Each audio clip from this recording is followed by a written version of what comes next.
네, 시편 119편의 특징은 매절에 거의 매절에 하나님의 말씀과 관련된 표현들이 계속해서 등장한다는 것이죠. 우리가 이제 1절 말씀부터 여호와의 율법이라는 표현이 나옵니다. 이제 우리가 이 시편 119편을 읽으면서 어떤 당장 질문이 생기느냐 하면 신약 시대의 성도들인 우리에게 율법은 무엇인가 하는 것이죠. 신약 시대 성도인 우리에게 율법은 어떻게 이해되어야 하는가 하는 것이 특별히 시편 119편을 대하면서 우리가 가지게 되는 좀 질문입니다. 율법에 대한 모든 것을 다 이 시간 정리하기는 그렇지만 좀 한 가지 분명한 방향을 잡았으면 좋겠는데, 신약 시대 성도는 어떤 사람들입니까? 자, 오늘 우리입니다. 예수님 오신 이후에 하나님의 백성들인 우리 교회 성도는 어떤 사람들입니까? 우리는 예수님 안에 있는 사람들입니다. 다르게 말하면 예수님과 연합된 사람들이죠. 예수님 안은 공간적인 의미를 말하는 것이 아니라고 그랬죠. 예수님과 연합된 사람입니다. 그런데 이 연합이라고 하는 것은 50대 50의 동등한 관계에서 연합을 말하는 것이 아닙니다. 끝이 보이지 않는 넓은 바다에 한 방울 물이 떨어지는 것과 같은 연합으로도 설명되지 않는, 100에다가 0을 더했더니 100이 되는 그런 의미의 연합입니다. 누가 100이시고 누가 0입니까? 우리는 알고 있습니다. 예수 그리스도와 연합은 동등한 입장에서 연합이 아니라 그분 속에 우리가 들어가 버리는 것이고, 100인 그분에게 0인 우리가 그저 포함되는 이런 의미의 연합을 가진 자들을 가리켜서 성도라고 말합니다. 우리 교회죠. 오늘 우리 모두가 그렇습니다. 그러니 예수님 안에 있는 성도들은 예수님께서 율법을 어떻게 대하셨는가를 생각을 해보면, 예수님 안에 있는 신약 교회 성도인 우리에게 율법이 무엇인가를 우리는 잘 이해할 수 있겠죠? 먼저 마태복음 5장 17절 말씀입니다. 자, 여러분 함께 읽어보십시다. 시작.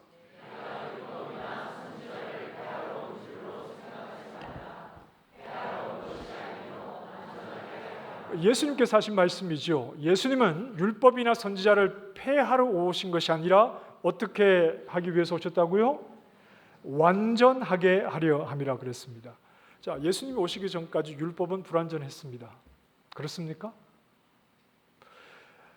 뭔가 2% 부족했습니까? 뭔가는 조금 아쉬운 게 율법이었나요? 그래서 예수님께서 오셔서 율법을 완전하게 하십니까? 율법은 그 자체로 완전한 것인데 어떤 의미에서 그렇습니까? 율법을 잘 지키면 의로움을 얻게 하는 완벽한 방법이었습니다. 그래서 율법은 완전한 것입니다. 율법을 어김없이 누구나 잘 지키면 거룩하신 하나님 앞에 서는데 아무런 문제가 없는 완벽한 길을 제시하는, 아무런 부족함이 없는 것이었죠. 자, 그러나 성경이 뭐라고 말씀합니까? 율법으로는 의롭다 하심을 얻을 육체가 없나니. 율법으로는 무엇을 깨닫죠? 죄를 깨달음이니라. 율법은 완벽합니다. 그 율법을 통해서 의로움을 얻어 하나님 앞에 나아갈 수 있는데, 그런데 누구도 의로움을 얻지는 못했습니다. 율법에 문제가 있어서 그런가요? 아닙니다. 예수님께서 오셔서 율법을 완전하게 하려 함이라. 이 완전하게 한다는 말의 의미는 성취한다는 말입니다. 성취한다는 말의 그런 뜻입니다. 율법의 목적을 달성하시는 거죠. 율법의 목적은 뭐였죠? 죄인을 의롭게 하기 위해서 주어진 것인데, 예수님께서 오심으로 율법을 통해 누구도 의롭지 못했던 죄인들이 율법의 목적인 의로움을 예수님을 통해서 얻게 되기 때문에 그렇습니다. 그 율법을 완전하게 한다는 것은 율법을 성취하시는데, 율법의 목적인 의로움이 예수님을 믿음으로 얻게 되기 때문이죠. 성경이 말합니다. 이제는 율법 외에 하나님의 한 의가 나타났으니. 율법으로는 우리가 다 막혔습니다. 누구도 율법은 완벽한데 누구도 그 율법을 통해서 의로움에 이르지 못했는데 율법 외에 한 의가 나타났는데 바로 그분이 예수님. 예수님을 믿음으로 율법으로는 의에 이를 수 없었던 우리가 의로움을 얻게 되었다 하는 겁니다. 우리가 예수님을 믿는다는 말은 예수님 안에 있다는 말이라고 그랬습니다. 예수님과 연합되었다는 의미입니다. 하나님께서는 우리를 보실 때 예수님이 이루신 일을 마치 내가 이룬 일처럼 인정을 해주시는 겁니다. 왜냐하면 예수님 안에 내가 있으니까요. 예수님을 보실 때, 우리를 보실 때 예수님을 바라보시듯 우리를 보시는 겁니다. 예수님께서 이루신 일이 나에게도 이루어진 것으로 하나님이 인정을 해 주시는 겁니다. 하나님이 예수님을 인정하시는 것처럼 그렇게 예수님을 믿는 나를 인정해 주십니다. 왜 그렇죠? 내가 예수님과 연합이 되었기 때문에. 내가 예수님과 연합이 되었기 때문에. 예수님을 믿는다고 내가 예수를 얼마나 믿었고 내가 예수를 믿으면 무엇을 했고 나에게 주목하는 것은 가장 어리석은 방법이죠. 복음을 모르는 겁니다. 예수님을 믿어서 내가 목사가 되었고 내가 30년을 목회를 했고 그게 무슨 소용이 있습니까? 예배당을 지었고 그게 무슨 의미가 있습니까?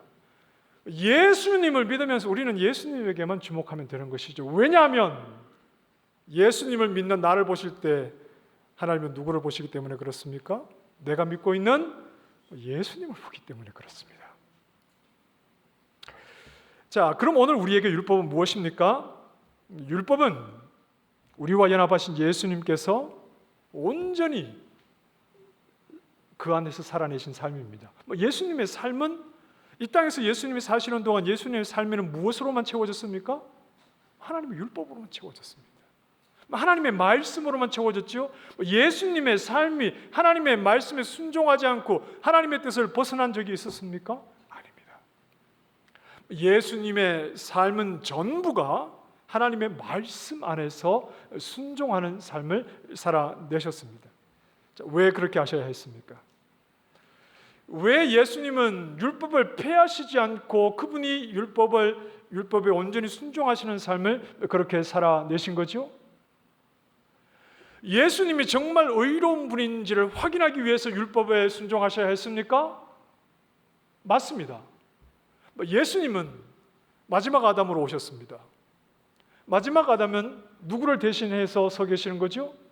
첫 아담을 대신해서, 첫 아담의 후손들을 대신해서 서 계시는 겁니다. 첫 아담은 무엇을 했습니까? 하나님 말씀에 불순종을 했지만 예수님은 첫 아담이 실패했던 그 자리에 서심으로 하나님 말씀에 온전히 순종하시는 진정한 아담의 모습을 이루시기 위해서 예수님은 율법에 온전히 순종하시는 겁니다. 자, 그러나 예수님이 율법에 순종하신 데는 더 큰 이유가 있는데 이미 의로우신 예수님은 율법을 통해서 그분의 의로움이 증명될 필요가 없으신 이미 의로우신 예수님이 율법을 온전히 지키신 것은 하나님을 사랑하셨기 때문에 그렇습니다. 아버지를 사랑하시기 때문에 그렇습니다. 이미 의로우신 예수님은 아버지 하나님을 무한히 사랑하셨고 하나님을 향한 무한한 사랑의 고백이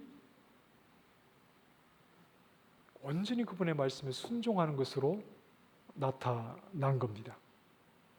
자, 이제 하나님은 우리를 바라보시면서 순서를 바꾸어 놓으셨는데 율법을 통해서 절대 의로움을 얻을 수 없는 죄인들을 의로우신 예수님과 연합하게 하셔서 마치 예수님을 보시듯이 우리를 보고 계시는 것이죠. 의로우신 예수님을 바라보시듯이 우리를 의로운 자로 바라보고 계시는 겁니다. 우리를 의롭다 하신 후에 우리가 율법을 순종하신 삶을 사신 의로우신 예수님처럼 우리도 그렇게 살아가게 하시는 겁니다. 순서를 바꿔 놓으셨습니다. 죄인이 율법을 온전히 순종을 해서 의로움을 얻어야 하는데 그게 아니라 의로우신 예수님과 우리를 연합되게 하셔서 의로운 자가 되게 하셔서 의로우신 예수님이 하나님을 향한 사랑의 고백으로 그분의 말씀을 온전히 순종하셨던 것처럼 이제 예수님 안에 의로움을 얻은 우리가 하나님의 말씀에 순종하는 삶을 하나님을 향한 사랑의 표현으로, 사랑의 고백으로 하나님 말씀에 순종하는 자로 우리를 살아가게 하시는 겁니다. 그동안 우리가 율법을 겁내왔던 이유는 율법의 저주 때문에 그렇습니다. 히브리서 말씀에 이렇게 말씀합니다. 누구든지 율법책에 기록된 대로 모든 일을 항상 행하지 아니하는 자는 저주 아래에 있는 자라. 율법은 그대로 순종을 하면 의로움이라고 하는 놀라운 자리에 이르게 되지만, 그러나 항상 그 율법에 순종하지 못할 때는 저주를 받는 자리에 서게 되는데, 모든 죄인이 율법을 온전히 순종하지 못했기 때문에 저주 아래에 있었습니다. 그 부분에 대해서는 염려할 필요가 없는 것은 이미 우리는 그 단계를 넘었습니다. 이미 우리는 율법 앞에서 저주를 받을 것인가 말 것인가를 염려하는 단계를 넘어 이미 우리는 무엇을 얻었죠? 자, 벙어리 되십니다. 무엇을 얻었습니까? 예수님과 연합하여 무엇을 얻었습니까? 의로움을 얻었잖아요. 의로움, 구원이라는 것과 같은 의미입니다. 율법 앞에서 내가 저주를 받을 것인가 말 것인가의 자리에 머물러 있는 것이 아니라 이미 그 단계를 넘어 우리는 율법 외에 다른 예수님을 통해서 이미 무엇을 얻은 자가 되었습니까? 의로움을 얻은 자가 되었습니다. 의로우신 예수님과 연합되었기 때문이죠. 자, 얼마 전에 한국에서 이런 일이 있었습니다. 인터넷에서 이제 학생들을 가르치는 이제 강사인데 좀 이름이 있는 강사였던 것 같아요. 자, 그런데 이제 그 내신 등급이 낮으면 뭐 좋은 대학에 갈 수 없다는 거겠죠, 한국에서. 그래서 어떤 말을 했느냐 하면 그 호주에 가서 용접이나 해야 된다 이런 말을 했어요. 여러분 좀 기분 나쁘시잖아요. 공부 못하는 아이들은 호주 가서 용접이나 해라 이런 의미로 받아들여졌기 때문에 듣는 사람은 누구나 다 그렇게 들었어요. 그래서 인터넷상에서 막 이렇게 난리가 났습니다. 그 특정 직업을 무시한다고 난리가 난 것이죠. 그런데 누가 거기에다가 이제 댓글을 썼는데 길게 썼어요. 아마 이 호주에서 용접을 해 보신 분이거나 아니면 호주에 사시는 분 같아요. 그분이 뭐라고 거기에다가 반박하는 글을 썼느냐 하면, 호주에서 용접하기 쉽지 않습니다. 머리 나쁘면 용접 못합니다.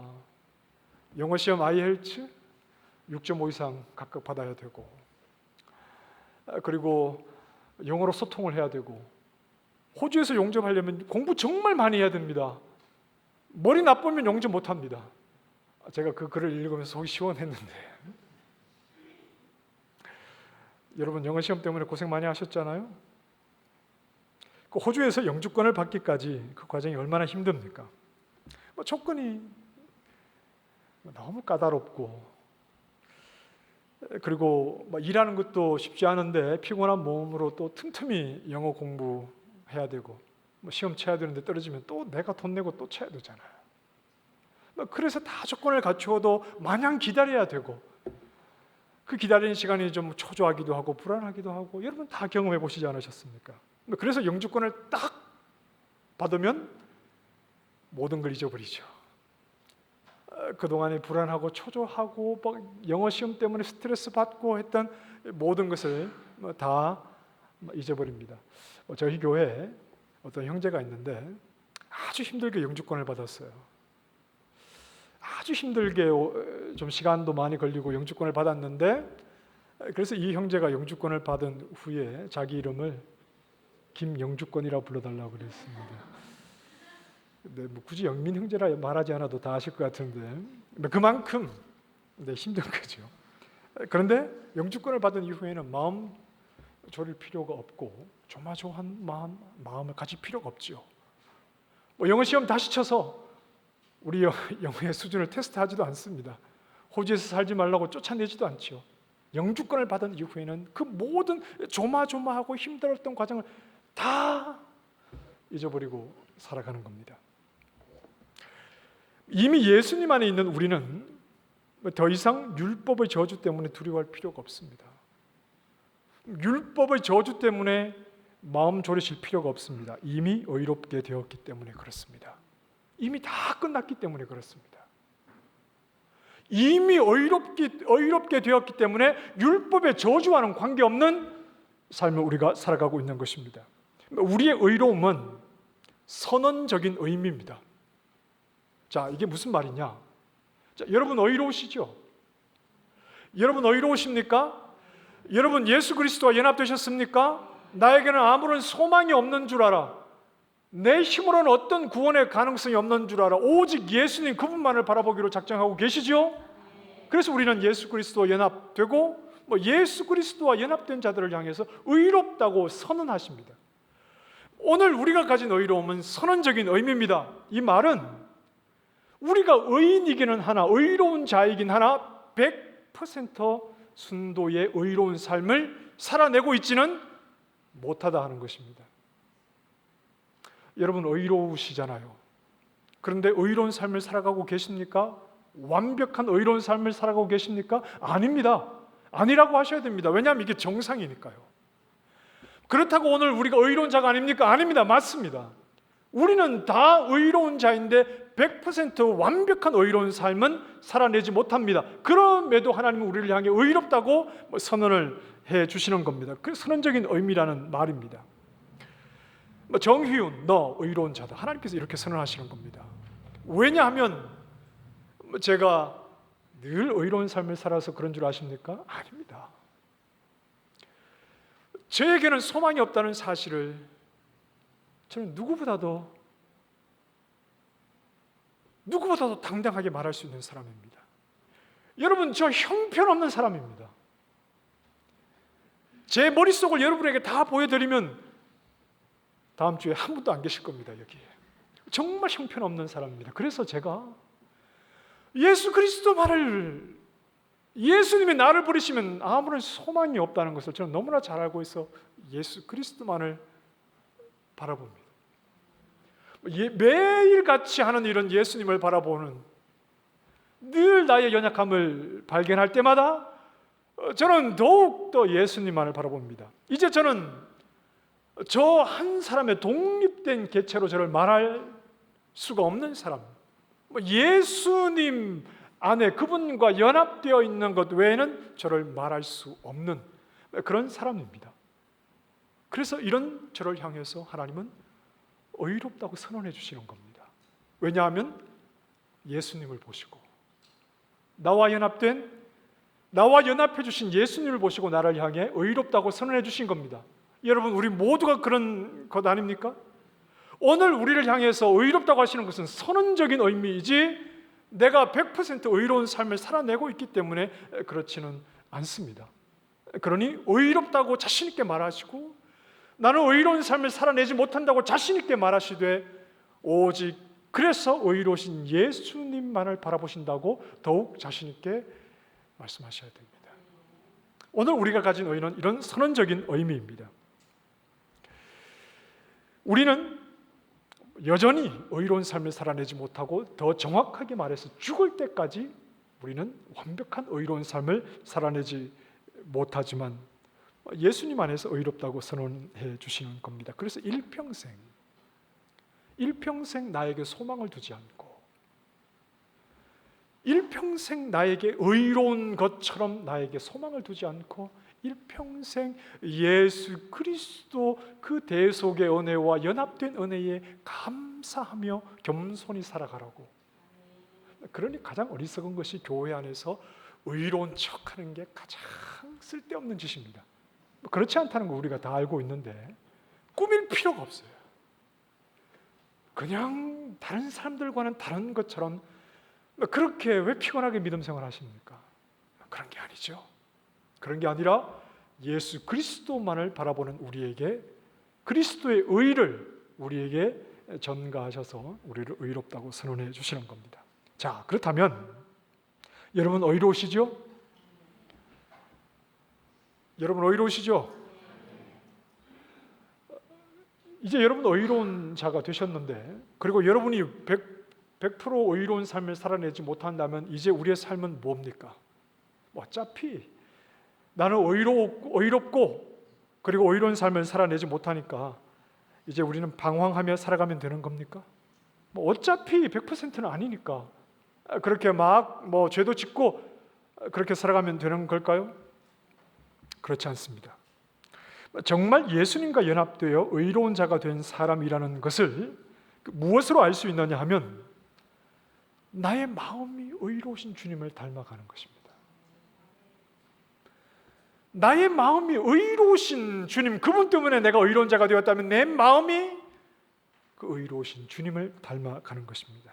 의로우신 예수님이 하나님 앞에서 살아내셨던 그 삶을 그분과 연합되어 의로운 자가 된 나 역시 예수님이 하나님 앞에서 살아내신 그러한 삶을 내 마음으로 함께 품고 살아가는 겁니다.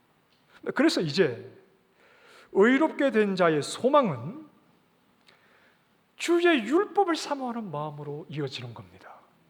시편 119편을 보면 많은 부분 이 시인의 간절한 소망이 담긴 기도의 내용들이 있어요. 간절한 소원들이 있습니다.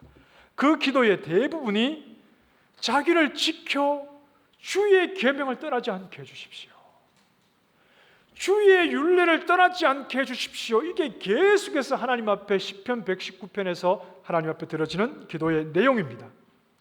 우리가 읽은 말씀 5절에도 이렇게 고백합니다. 내 길을 굳게 정하사 주의 율례를 지키게 하소서. 내가 주의 법을 지키는 일에 성실하게 해주십시오, 이런 말입니다. 내가 주의 법을 지키는 일에 성실하게 해주십시오.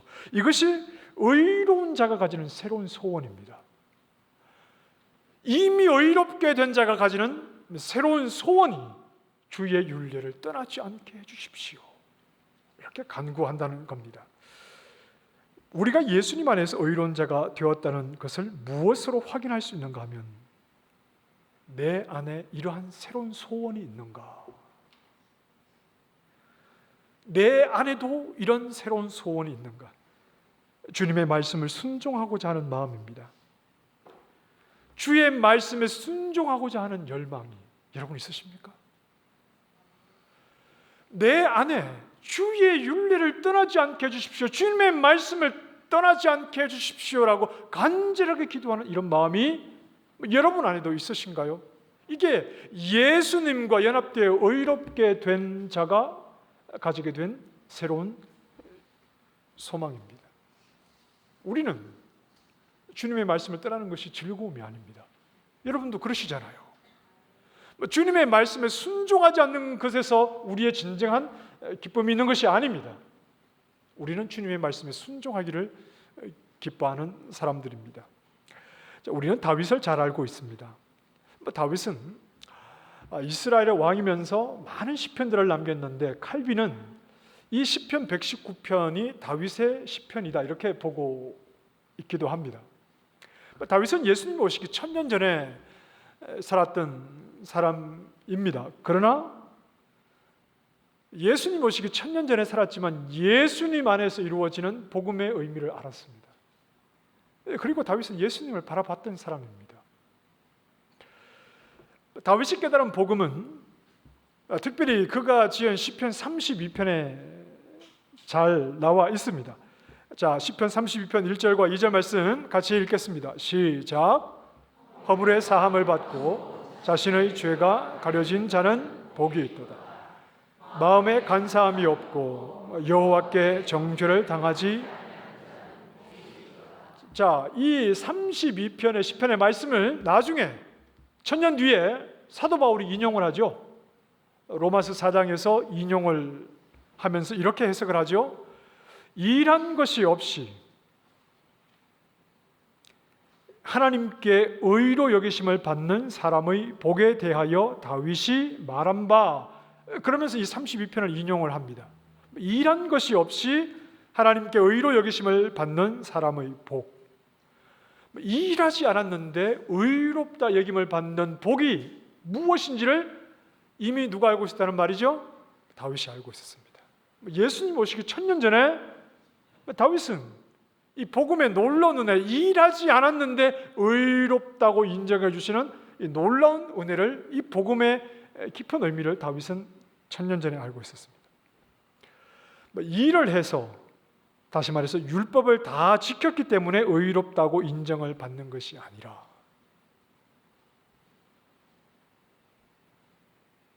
다윗이 그렇게 고백하는 겁니다. 일을 해서 율법을 다 지켰기 때문에 의롭다함을 받는 것이 아니라 예수님을 믿는 것으로, 일한 것이 없이 오직 하나님의 은혜로 의롭다 하심을 받는 것이 얼마나 복된 것이냐 하는 것을 다윗이 예수님이 오시기 1000년 전에 시편 32편에서 고백하고 있었다는 말입니다. 다윗은 이미 예수 그리스도의 복음을 알고 있었습니다. 예수님을 바라보고 있었죠. 자, 그래서 다윗이 어떡하죠? 이제 일할 필요가 없으니 그냥 내 마음대로 그렇게 먹고 놀자, 막 그렇게 말합니까? 율법에서 벗어나 내 마음대로 살자, 그렇게 말합니까? 일한 것이 없이 의롭다 여김을 받는 예수 그리스도의 이 복음이 있으니 이제 그냥 율법을 떠나 내 마음대로 살자, 다윗이 복음을 아는 사람이, 복음 안에서 의로움을 얻은 사람이 이제 그렇게 말합니까? 그렇지 않습니다. 다윗이 지은 많은 시편에서 이렇게 고백하는 것을 볼 수 있습니다. 시편 18편 20절 21절 시작. 여호와께서 내 의를 따라 상 주시며 내 손의 깨끗함을 따라 내게 갚으셨으니 이는 내가 여호와의 도를 지키고 악하게 내 하나님을 버리지 아니하였음이로다. 시편 19편 7절 이하에도 이렇게 고백합니다. 다윗의 고백입니다. 시작. 여호와의 율법은 완전하여 영혼을 소성시키며 여호와의 증거는 확실하여 우둔한 자를 지혜롭게 하며 여호와의 교훈은 정직하여 마음을 기쁘게 하고 여호와의 계명은 순결하여 눈을 밝게 하시도다.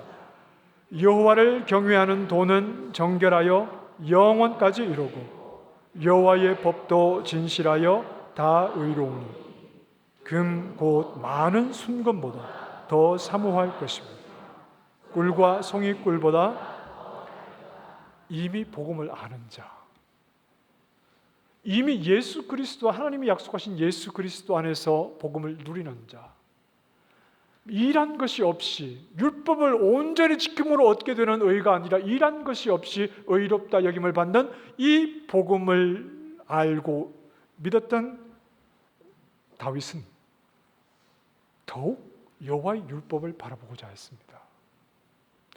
더욱 하나님의 말씀에 순종하는 삶을 살아가려고 했습니다. 하나님의 말씀을 통해 내 영혼의 힘을 얻고 지혜를 얻으며 마음의 기쁨과 꿀보다 더 단 즐거움을 누리는 삶이라는 것을 다윗이 알았기 때문에 그렇습니다. 누가 억지로 시켜서 율법의 저주가 두려워서 더욱 말씀으로 다가간 것이 아니라 더 율법에 순종하는 삶을 산 것이 아니라 이미 그리스도를 통한 복음을 알게 된 다윗은 복음을 통해서 값없이 주시는 놀라운 구원의 은혜를 이미 알고 있었던, 믿고 있었던 다윗은 그 구원의 은혜의 하나님을 사랑하는 마음으로 더 율법에 순종하는 삶을 살아가고자 하는 이런 모습으로 나타난 것입니다. 자발적으로 기쁨과 즐거움으로 말씀 안에 자기 자신을 묶어버리는 겁니다. 즐거운 마음으로 말씀 안에 자기 자신을 묶는 삶을 다윗이 그렇게 살았다는 것입니다. 새로운 방향성을 가지게 된 것이죠. 율법은 여호와께서 명령하시는 말씀입니다. 여호와께서 명령하시는 말씀에는 순종이냐 불순종이냐 뿐입니다. 여호와의 말씀에 순종하기를 더욱 좋아하는 모습이 복음 안에서 의롭게 된 사람들에게서 나타나는 새로운 방향성입니다. 자, 사랑하는 성도 여러분, 저를 보십시오. 우리 같은 것을 예수님께서 품어주셨죠. 우리 같은 것을 정말 내가 봐도 소망이 없는데 이런 나를 예수님께서 품어 연합하셨습니다. 그래서 우리를 의로운 자 되게 하셨습니다. 아멘. 그래서 예수 그리스도 안에서 의로움을 얻고 보니, 일한 것이 없이 의로움을 얻고 보니 우리의 마음은 자동적으로 하나님의 말씀에 순종하는 길로 나아가게 되는 겁니다. 자발적으로 나 자신을 하나님의 말씀에 묶는 것입니다. 나는 의로워졌으니 이제 방탕하게 내 마음대로 살아도 나는 구원 얻었다는 이런 헛소리 하지 않고 나를 구원하신 그 구원의 은혜에 그 놀라운 은혜를 베풀어 주신 하나님을 사랑하는 마음이 하나님의 말씀에 나 자신을 더욱 묶어 그 말씀에 순종하는 모습으로 나아가게 하신다 하는 겁니다. 이 마음을 가진 자가 진정 예수 그리스도와 연합되어 의롭다함을 얻은 자이겠지요. 그리고 여러분 모두에게 이러한 마음이 있는 줄 압니다. 아들과 연합된 우리에게 그 아들의 영을 주셨습니다. 아들이 아버지의 뜻에 순종함으로 그의 삶에 온전히 그 모든 것을 담아냈던 것처럼 그 아들의 영, 성령을 받은 우리 역시 하나님 말씀에 순종하기를 더욱더 즐거워하는 사람들이 되었습니다. 그분의 말씀에 순종하는 것이 우리의 기쁨이 되었습니다. 여러분 그러시죠? 하나님 말씀에 순종하는 것이 우리의 기쁨이 되었습니다. 왜냐하면 우리에게 하나님 말씀에 순종하기를 기뻐하신 삶을 사신 그 아들의 영, 성령을 우리에게 주셨기에 우리도 말씀에 순종하는 것이 기쁜 사람들이 되었습니다. 이제 우리가 성령을 우리에게 주심으로 우리 역시 하나님의 아들이 되었고 그 아들이 걸어가신 길, 아들이 보이신 순종의 삶을 우리도 자발적으로 즐거워하는 마음으로 우리도 주님의 뒤를 따라 그 길을 걸어가게 되었습니다. 자, 말씀을 마치겠습니다. 2절 말씀을 다시 한번 읽어보실까요? 시작. 여호와의 증거들을 지키고 전심으로 여호와의 증거들을 지키는 것, 여호와의 말씀에 순종하는 것이 전심으로 여호와를 구하는 것입니다. 전심으로 여호와를 찾는 것입니다. 여러분 하나님을 사랑하십니까? 여러분 전심으로 하나님을 구하고 계십니까? 전심으로 하나님을 찾고 계십니까? 아멘입니다. 그런데 어떨 때는 우리의 이러한 고백이 알맹이 없는 껍데기 같은 고백이기도 해요.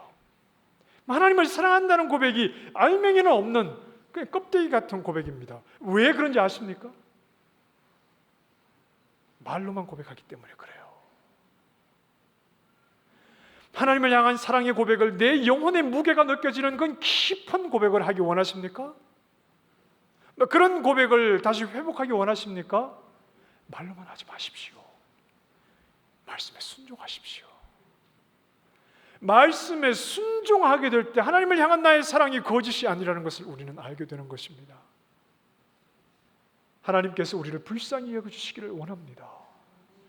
우리를 예수 그리스도 안에서 연합되게 하셨으니 예수 그리스도 안에서 내가 의로움을 얻었다는 말을 머리로 입술로만 말하는 그런 얄팍한 고백이 아니라 내가 예수 그리스도와 연합되어 의로운 자 되었으니 예수 그리스도의 의가 나에게 값없이 주어졌으니 이제 그 아들의 영을 받은 나 역시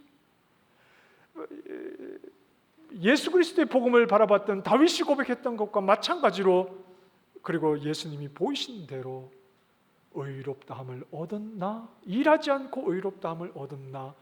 더욱더 내 마음속에 주의 율법을 사랑하고 자발적으로 하나님의 말씀에 나를 묶고 순종하는 즐거움을 가지고 살아가며 하나님의 말씀에 순종함으로 하나님을 향한 사랑의 고백이 진실한 고백인 것을 확인하며 그렇게 살아가야 하는 것이 오늘 예수 안에 있는 신약 시대 성도인 우리의 모습입니다.